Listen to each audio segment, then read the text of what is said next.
नमस्कार विद्यार्थी मित्रांनो, स्वागत आहे आपल्या यूट्यूब चॅनल ज्याचं नाव आहे मोहित मोटिवेटेड एक्झाम चॅनल. आज आपण बघणार टी म्हणजे महाराष्ट्र राज्य शिक्षक पात्रता परीक्षा पेपर 1 आणि पेपर 2साठी आवश्यक असणारा बालमानसशास्त्र आणि अध्यापनशास्त्र या घटकाशी निगडीत प्रश्न आणि त्यांची उत्तरे. चला तर मग सुरुवात करूया व्हिडिओला.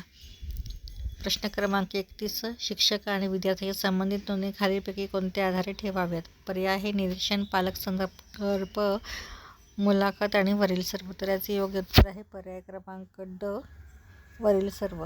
प्रश्न क्रमांक 32. एक विद्यार्थी म्हणतो त्याचा आजा आला आहे. या विधानात शिक्षक म्हणून तुमची प्रतिक्रिया कोणती असेल? पर्याय आहे होय, त्याचा आजा आला. मूर्ख, आजा नाही आजोबा म्हणावं. तुझ्या घरी बोलायचं कसं, शिकवत नाही का? होय, त्याचे आजोबा आले. तर याचे योग्य उत्तर आहे पर्याय क्रमांक ड, होय, त्याचे आजोबा आले. प्रश्न क्रमांक 33. अध्ययनासंदर्भात स्कॅफोल्डिंग ही संज्ञा काय सूचित करते? पर्याय आहे अगोदर अध्यापन केलेल्या पाठ्यविषयाची पुनरावृत्ती, वयानुरूप शिक्षण देणे, अनुभवीकडून अध्ययनार्थाला अध्ययनात अडचणीपुरती मदत करून प्रेरणा देणे, विद्यार्थ्यांकडून होणाऱ्या चुकांचा शोध घेणे. तर याचे योग्य उत्तर आहे पर्याय क्रमांक क, अनुभवीकडून विद्यार्थ्यांना अध्ययनात अडचणीपुरती मदत करून प्रेरणा देणे. प्रश्न क्रमांक 34. शाळेमध्ये दिला जाणारा पोषण आहार विद्यार्थ्यांच्या रिकामी जागा खर्चांशी निगडीत आहे. पर्याय आहे भावनिक, मानसिक, सामाजिक आणि शारीरिक. तर याचे योग्य उत्तर आहे पर्याय क्रमांक ड, शारीरिक.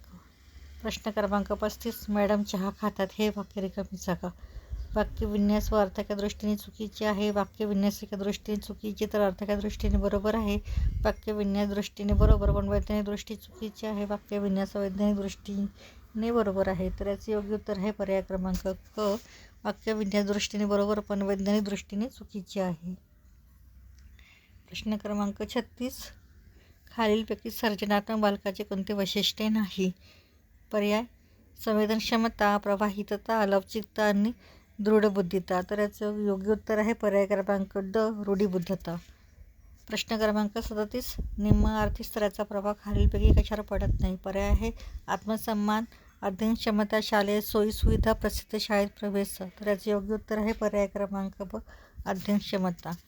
समाजविधी तंत्राचा उपयोग खालीलपैकी कशासाठी केला जातो? पर्याय आहे आर्थिक स्तराचे मापन, विद्यार्थ्यांतील परस्पर संबंध, आर्थिक सामाजिक सर्वेक्षण, विद्यार्थ्यांचे ध्येय जाणणे. तर याचे योग्य उत्तर आहे पर्याय क्रमांक ब, विद्यार्थ्यांवरील परस्पर संबंध. प्रश्न क्रमांक 39. ज्ञान स्वतः निर्मित करण्यावर रिकामी जागा ही विचारसरणी अधिक भर देते.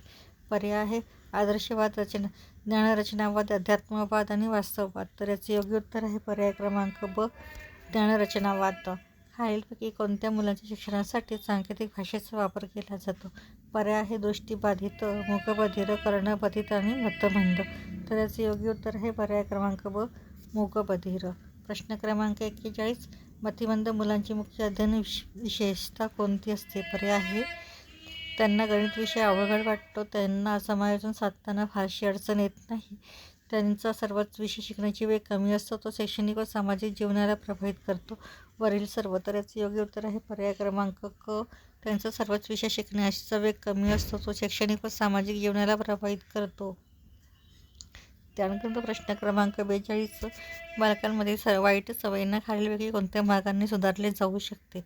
पर्याय आहे रागावून, प्रेमाने, विश्वासाने, आर्थिक दंड व कानून काढणे, शाळेतील नाव कमी करून. तर याचे योग्य उत्तर आहे पर्याय क्रमांक ब, प्रेमाने व विश्वासाने.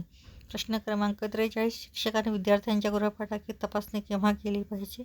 पर्याय आहे कधी कधी, प्रत्येक शनिवारी, नियमितपणे, महिना अखेरच्या दिवशी. तर याचे योग्य उत्तर आहे पर्याय क्रमांक क, नियमितपणे. तर ही होती